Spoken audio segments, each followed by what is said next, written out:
Well, this image behind me might look like a bunch of coloured blobs to many of us, but it's actually a map of the universe. Scientists at the European Space Agency put it together using data from the Planck space probe.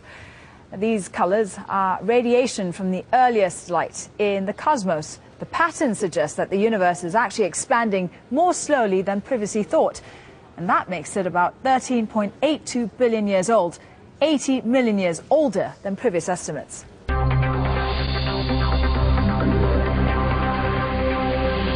First of all, you put a satellite into space. We did that 4 years ago. And it sits out in space and just stares at the sky.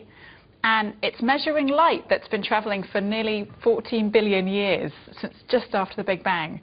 And this satellite is a really long way away. I mean, just tell us how far away. The satellite itself is 1 million miles away.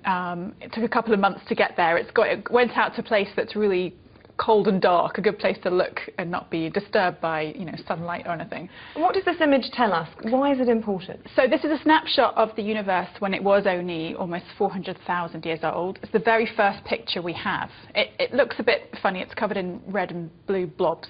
But that shows what the universe was like back then. Yeah, what are the blue bits? What are they? Yeah, this shows the red bits are ever so slightly hotter than average.